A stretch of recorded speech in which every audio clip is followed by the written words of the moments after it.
सन 1928 भारत गुलामी के दौर से गुजर रहा था। पूरे भारतवर्ष में अलग अलग तरीके से क्रांति की योजना बन रही थी। अंग्रेजी हुकूमत का भाग्य हिंदुस्तान में अपने चरम पर था, लेकिन भारत भर के लोग अब अपने शोषण को लेकर जागरूक थे। ऐसे ही दौर में बिहार के आज के जहानाबाद जिले के बढ़ौना ग्राम में एक समृद्ध और संपन्न किसान बाबू बलदेव सिंह के घर कालजयी पुरुष कॉमरेड पशुपति सिंह का जन्म हुआ। गुलाम भारत में जन्मे कॉमरेड पशुपति सिंह का बचपन स्वाधीनता के सपने और क्रांति के उमंग में गुजरा। जवानी के दहलीज पर पहुंचते ही भारत आजाद हो गया, लेकिन ये आजादी महज राजनैतिक आजादी थी। सामाजिक और आर्थिक आजादी अभी भी दूर की बात थी।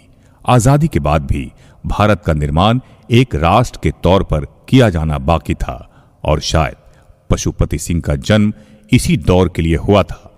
यही कारण है कि 80 एकड़ की किसानी होने के बावजूद भी इन्होंने साम्यवाद का रास्ता चुना।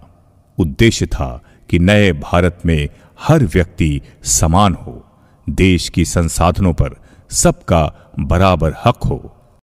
भगत सिंह ने कहा था कि क्रांति बम और पिस्तौल से नहीं आती, क्रांति की तलवार विचारों किसान पर तेज होती है। कॉमरेड पशुपति सिंह की बौद्धिकता भगत सिंह के इसी कथन से प्रभावित है। उन्होंने घोसी उच्च विद्यालय से मैट्रिक की परीक्षा उत्तीर्ण की, वहीं पटना विश्वविद्यालय से स्नातक कला उत्तीर्ण हुए। इसके बाद इन्होंने बड़ी मठ एवं हुलासगंज उच्च विद्यालय में अध्यापन कार्य किया। बाद में खैरा उच्च विद्यालय में प्रधानाध्यापक हुए और प्रधानाध्यापक के तौर पर उच्च आदर्शों की स्थापना की। इनकी बौद्धिकता का अंदाजा इस बात से लगाया जा सकता है कि इन्होंने अपने जीवन काल में कई किताबों की रचना की, जिसमें से कई अभी तक प्रेस में प्रकाशित होने के क्रम में हैं। माता पिता की मृत्यु के बाद इन्होंने नौकरी छोड़ दी। अपने ग्राम बढ़ौना में लंबे समय तक इन्होंने ग्राम कचहरी की जिम्मेदारी को पूरी निष्ठा और ईमानदारी पूर्वक निभाया। पशुपति सिंह आकाशवाणी पटना से भी जुड़े रहे और खेती के विभिन्न विषयों पर अपना विचार प्रसारित कर बिहार की जनता को लाभान्वित किया। अपने सिद्धांतों और आदर्शों की बदौलत कॉमरेड पशुपति सिंह 17 वर्षों तक आकाशवाणी ग्रामीण प्रसारण अर्थात चौपाल के सलाहकार समिति के रूप में चयनित रहे। बिहार आकाशवाणी के इतिहास में यह कारनामा पहली बार कॉमरेड पशुपति सिंह के कारण ही हुआ, जब पहली बार चौपाल कार्यक्रम का आयोजन पटना के स्टूडियो से न होके उनके अपने गांव बढ़ौना में हुआ। चौपाल कार्यक्रम उच्च विद्यालय बढ़ौना के खेल मैदान में उसके उत्तर तरफ स्टेज बनाकर और कार्यक्रम का प्रसारण किया गया था। इतनी बड़ी तादाद में लोग जुटे और जो पशुपति बाबू अपने ग्रामीणों से बगल के लोगों से जो अपेक्षा रखते थे, उस अपेक्षा के अनुसार वहाँ आगत अतिथियों के स्वागत में रहने सहने में व्यवस्था समुचित नहीं हो सकी थी। हम छोटे थे, देखने गए थे, सुनने गए थे, तो वहाँ एक बहुत बड़ी जमात लगभग 10,000 लोगों की संख्या वहाँ उपस्थित थी। यहाँ तक कि पानी भी नहीं जुट पाया हम लोगों के बगल के लोगों के द्वारा, क्योंकि असहयोगात्मक रवैया रही। पशुपति बाबू अलग अकेले पड़ गए और अकेले पड़ने का ये परिणति हुई कि अफरा तफरी का माहौल रहा। उस समय यहाँ कांग्रेस की सरकार थी, सरकारी स्तर पर भी कोई व्यवस्था नहीं की गई थी, केवल प्रशासन के कुछ लोग इधर से उधर घूम रहे थे। तो भीषण अभाव से लोगों ने ग्रसित होकर भगदड़ का स्थिति बना वहाँ रहा। लोग देखने के लिए तरसते रहे, लेकिन जो प्रसारण होता था वो ध्वनि माध्यम से, ध्वनि यंत्र के माध्यम से, वही केवल प्रसारण सुने। बहुत लोगों ने तो दर्शन भी नहीं किया उन कलाकारों का जो चौपाल कार्यक्रम में अपनी भूमिका अदा कर रहे थे। पशुपति बाबू बार बार लोगों से अनुरोध कर रहे थे कि आगत अतिथियों को कोई कष्ट न हो, कोई परेशानी न हो, आप सहयोग करें, यह कार्यक्रम आपका है। लेकिन लोगों में केवल एक ही धुन थी कि हम केवल कलाकारों का दर्शन करें, जो संभव नहीं था क्योंकि वह ग्राउंड बहुत छोटा पड़ गया था। उसके इर्द गिर्द सड़क पर, खेतों में, पेड़ पौधों पर, रात्रि के समय में भी पेड़ पौधों पर लोग चढ़कर देख रहे थे। पेड़ का मोटा मोटा डांग टूट रहा था, लोग भाग दौड़ कर रहे थे। किसी तरह वह कार्यक्रम जो है सो यहाँ से संपन्न हुआ और सारे लोग रेडियो लेकर गए थे। लोगों को विश्वास नहीं थी कि यह कार्यक्रम जो है सो जो पटना से होता है वो बढ़ौना से होगा। लेकिन जो स्टेज पर बैठे थे या जो स्टेज के नज़दीक बैठे थे, इर्द गिर्द बैठे थे, सारे लोग कलाकारों के मुंह से सुन रहे थे चौपाल कार्यक्रम का प्रसारण। और समाचार का जब प्रसारण हुआ तो सारे लोग अपना अपना, जिनके पास रेडियो उपलब्ध था, रेडियो अपने कानों में लगाकर वहीं से पूरे बिहार को समाचार और चौपाल सुनाया गया। यह पशुपति बाबू का बहुत ही सराहनीय कार्य है। उनके संघर्षों का ये बहुत बड़ा उदाहरण है। उनके व्यक्तित्व को चार चांद लगाने वाला यह कार्यक्रम है। यह कार्यक्रम कोई साधारण नहीं है। कॉमरेड पशुपति सिंह विद्रोह और क्रांति के प्रतीक थे। 1967 ईस्वी में जहानाबाद में जब भीषण अकाल पड़ा, इसी दौर में जहानाबाद के गांधी मैदान में कांग्रेस के राष्ट्रीय अध्यक्ष के भाषण के दौरान भारी जन सैलाब के बीच कॉमरेड पशुपति सिंह ने नारा दिया, भाषण नहीं, राशन दो। इसे देखते ही उपस्थित जनता जोश से भर गई।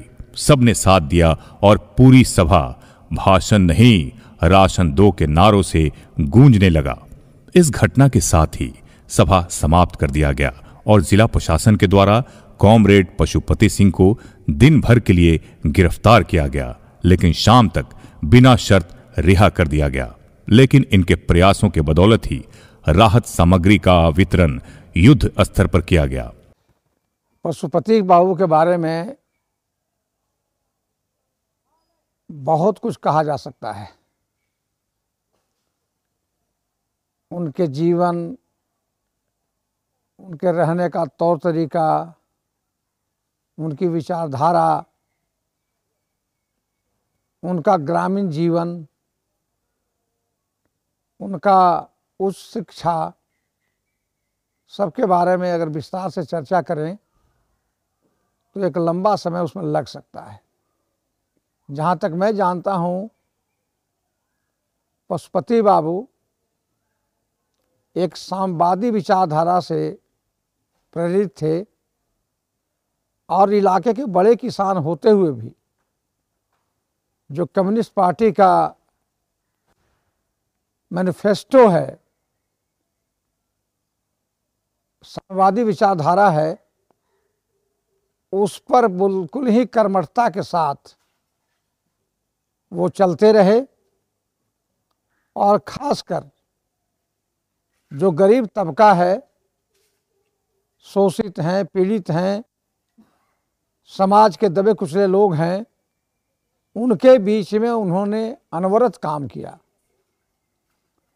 उनका क्षेत्र केवल जहानाबाद ही नहीं था, वरन अपने समय में वो पूरे राज्य के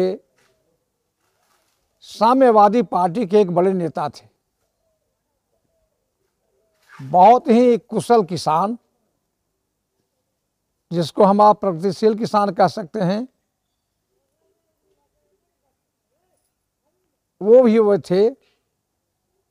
और मिलने जुलने में मैं तो विचार से बिल्कुल अलग था उनसे। मैं उस समय कांग्रेस पार्टी में था जब वो कम्युनिस्ट पार्टी में थे, लेकिन के साथ मेरा व्यक्तिगत जीवन और मेरा व्यक्तिगत संबंध बहुत ही अच्छा रहा। और जब भी वो मिले, इलाके में पटवन का पानी कहाँ से आएगा, फल्गु के पानी का, यमुने के पानी का, मोरनी के पानी का, दरधा के पानी का किसानों के हित में उपयोग कैसे होगा, जब मिलते हमसे वही चर्चा करते। और आप सबको पता नहीं होगा, बढ़ौना गांव, यहां तक कि हाटी, जहां हाई स्कूल, भेलावर बड़ी बस्ती, बड़ा गांव, लेकिन वहां तक भी जाने आने का सड़क नहीं था। बाबू लगातार कई बार हमसे मिले और उन्हीं के प्रेरणा से हमने पथ निर्माण विभाग की एक अच्छी क्वालिटी की सड़क, जो हाटी मोड़ से हाटी गांव, तेज बिघा, बढ़ौना होते हुए कोर्रा और आकर के 100 बीघा मसीमा सराय में मिल जाता है, उस सड़क का निर्माण कराया तो हमने, लेकिन उस सड़क के निर्माण में जो प्रेरणा हमको मिली, वो प्रेरणा मिली हमको पशुपति बाबू से। पशुपति बाबू सभी जाति के लोगों के बीच में लोकप्रिय रहे, सभी धर्म के बीच में लोकप्रिय रहे। उनका जो विचारधारा था, उसमें था सर्वधर्म समभाव, हर जात समभाव, जाति और धर्म में कोई फर्क नहीं था, सब उनके लिए अपने थे। पशुपति बाबू को हम अपनी ओर से, और जो हमारे शुभेच्छी है, जो हमारे शुभचिंतक हैं, उनकी ओर से हम श्रद्धांजलि अर्पित करते हैं। बगावत का ये तेवर आजीवन कॉमरेड पशुपति सिंह में देखने को मिलता है। वे भारतीय कम्युनिस्ट पार्टी के सक्रिय सदस्य रहे, अपने प्रखर विचारों को जनशक्ति अखबार में प्रकाशित करवाते रहे। लगता है कि जो पढ़ ले वो कॉलेज में, और उस कॉलेज में पढ़ाई के दौरान जो उन्होंने देश और दुनिया के बारे में जानकारी उनको हुई, उस जानकारी से वो कन्विंस हो गए कि सचमुच में देश और दुनिया को आगे बढ़ाने के लिए अगर कोई है सिद्धांत, तो वो कम्युनिस्ट पार्टी ही है। इसी के अंतर्गत शोषण विहीन समाज बनाया जा सकता है, क्योंकि शोषण की जो परिपाटी चली आ रही थी, शोषण का जो दौर चला रहा था, उसको वो नापसंद करते थे। उससे ये सब के सदस्य थे, और इसीलिए कॉलेज के छात्र संघ में ही उन्होंने ये विचारधारा को से कन्विंस हुए और कम्युनिस्ट पार्टी में आए। क्षेत्र के बेहतरी के लिए संघर्षों को जन आंदोलन में बदलने की क्षमता उनमें कूट कूट कर भरी थी। उनके नेतृत्व क्षमता को नहर निर्माण संघर्ष समिति के कार्यक्रम में देखा जा सकता है। उनके प्रयासों से उदेरा स्थान और डेसैया में नहर निर्माण संभव हो सका। इसके लिए उन्होंने 1974 में जहानाबाद में रैली निकालकर सत्ताधीन बिहार सरकार को पदाधिकारियों के माध्यम से कान में आवाज सुनवाया और अंततः नहर बनी, जिससे आज किसानों को पटवन में राहत है। पशुपति बाबू ने उदेरा स्थान डेसैया नहर संघर्ष समिति की अध्यक्षता की और लंबी लड़ाई लड़ी, और लड़ते लड़ते अंतोगतवा उस नहर को धरती पर उतारने का प्रयास किया। आज वह नहर सफल रूप धारण किए हुए है। उदेरा स्थान से डेसैया तक के किसानों की खेत की भूमि सिंचित हो रही है। इसमें पशुपति बाबू और उनके मित्र रामबरन बाबू का भी भूमिका रही है, लेकिन मुख्य अध्यक्षता पशुपति बाबू ने की। जहानाबाद में स्थापित स्वामी सहजानंद संग्रहालय का श्रेय कॉमरेड पशुपति सिंह को ही जाता है। यहाँ तक कि संग्रहालय में रखे हुए पुरातात्विक सामग्री को भी इन्हीं के प्रयासों से जहानाबाद के विभिन्न स्थलों से लाकर यहाँ रखा गया है। ये कहना अतिशयोक्ति नहीं होगा कि यह संग्रहालय उन्हीं के अथक प्रयासों का नतीजा है।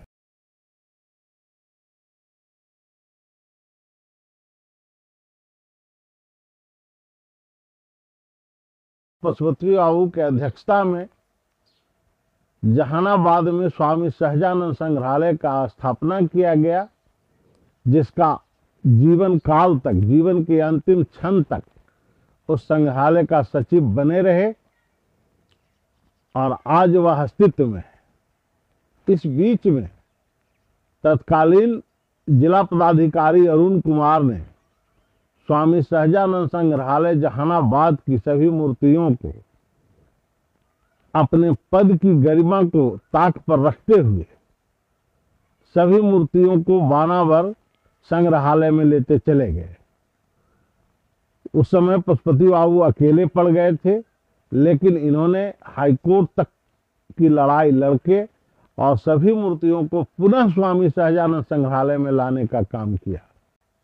ऐसे कई कार्य हैं उनके। एक कार्यक्रम में मैं भी उनके साथ था। काको प्रखंड कार्यालय पर घेरा डालो डेरा डालो का कार्यक्रम वामपंथ की ओर से रखा गया था और उस कार्यक्रम में प्रखंड विकास पदाधिकारी इस कार्यक्रम को सफल होने देना नहीं चाहते थे, लेकिन पशुपति बाबू ने अपने कुशल नेतृत्व से प्रखंड विकास पदाधिकारी को ठेहुना टिकवाया। उसमें उनके साथ हम भी मुदाले हुए, पशुपति बाबू भी मुदाले हुए और हम भी मुदाले हुए। हम लोगों को जमानत पर पुनः रिहा किया गया।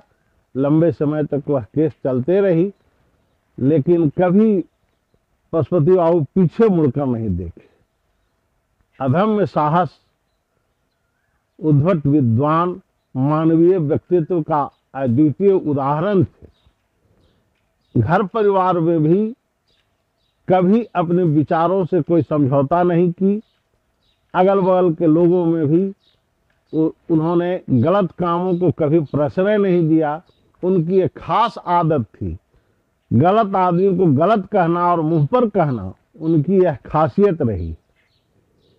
भेलावर ग्राम पंचायत का सरपंच भी बने और सरपंच की जो भूमिका होनी चाहिए थी उस समय के अनुसार उन्होंने उस भूमिका को भी बड़ी साहस पूर्वक और ईमानदारी पूर्वक निभाया। पंचायत के अंदर कुछ जो मनचले लोग थे उनके अंदर इस बात की दहशत पैदा कर दी कि जब तक मैं इस पंचायत का सरपंच हूं, आप अपना आचरण सुधार लें, अन्यथा मैं आपको सुधार दूंगा। और कई लोगों को उन्होंने सुधार भी दिया। कॉमरेड पशुपति सिंह इतिहासकार भी थे। प्राचीन इतिहास विभाग पटना विश्वविद्यालय से संबंधित शोध विषय में शोध के लिए कलकत्ता, गया, नवादा, दिल्ली और सुदूर देहाती क्षेत्र में जाकर इन्होंने इतिहास एवं अन्य अज्ञात विषय पर शोध किया है। इनकी लिखी पुस्तक भूमियार ब्राह्मण की उत्पत्ति का इतिहास प्रकाशित हो चुका है और 1857 का किसान विद्रोह प्रेस में प्रकाशनार्थ है। वैदिक काल में किसानों को क्या मालगुजारी देना पड़ता था और स्वामी सहजानंद के विचार का पांडुलिपि अभी प्रकाशन के लिए मौजूद है। चाणक्य की भूमि की खोज के विषय पर केपी जायसवाल इंस्टीट्यूट में दिए गए उनके भाषण पर अभी तक शोध चल रहा है। अपने जीवन काल के अंतिम दिनों में बढ़ौना उच्च विद्यालय के अधूरे काम को दान देकर पूरा किया और प्रबंधकारी समिति के अध्यक्ष बने रहे। अपने क्षेत्र को, अपने लोगों को दशकों तक सशक्त करने वाले कॉमरेड पशुपति सिंह की मृत्यु 80 वर्ष की अवस्था में 2 अप्रैल 2008 दिन बुधवार को ब्रह्मा मुहूर्त में दिल्ली के सरोज हॉस्पिटल में हो गई, जो हम तमाम लोगों के लिए काफी दुखद था। संयोग ऐसा रहा कि लगभग 1 सप्ताह तक पशुपति बाबू अस्वस्थ रहे।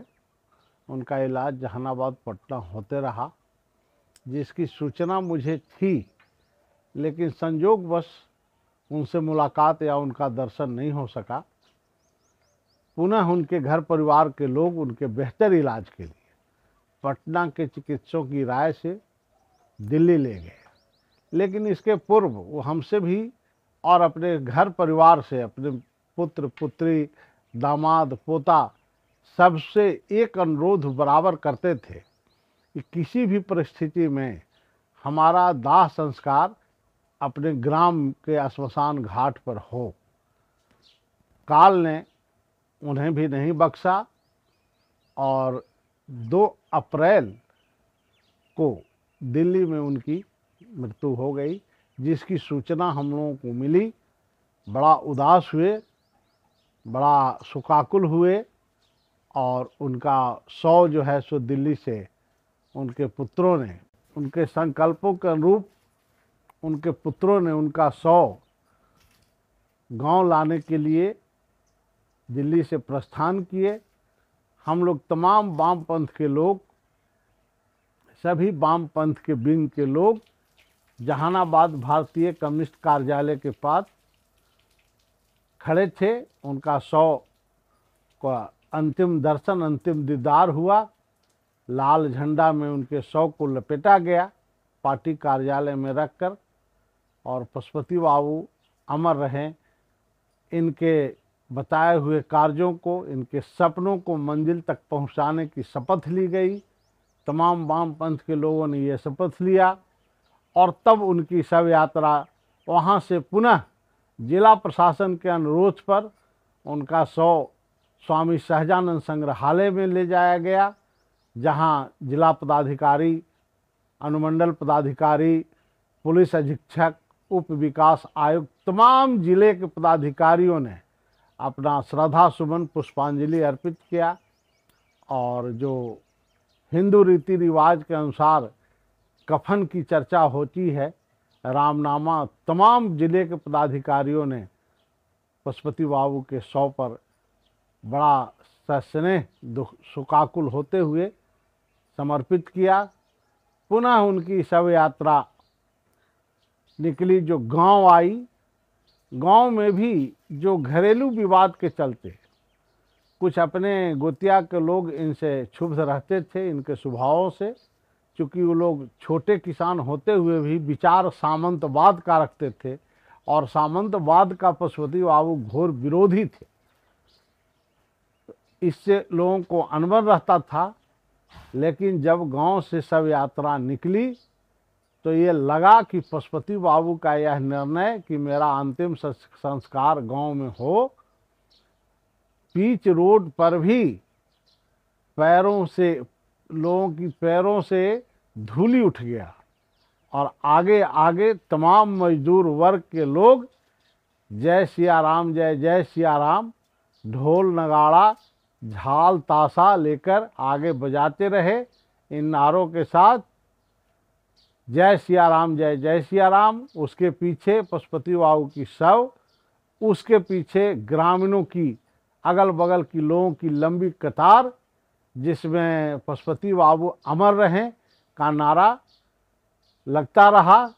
पशुपति बाबू को लाल सलाम वामपंथ के लोग करते रहे और ग्रामीण सब जो है सो शव यात्रा उनके श्मशान घाट तक आई, जहां अंतिम संस्कार मुखाग्नि बड़े पुत्र ने दिया और उनके पुत्रों ने उनकी दाह संस्कार के लिए उस श्मशान घाट पर एक चबूतरा नुमा ईंट और कंक्रीट सीमेंट मिलाकर बनाया, जिस पर उनका अंतिम दाह संस्कार किया गया, जो आज भी है। अभी तत्काल जिला प्रशासन के निर्देशन में वहाँ एक तालाब का निर्माण कराया गया है और उस पर वृक्षारोपण किया गया है, जिसका नामकरण पशुपति वन के रूप में भविष्य में करने की विचार है जिला प्रशासन की।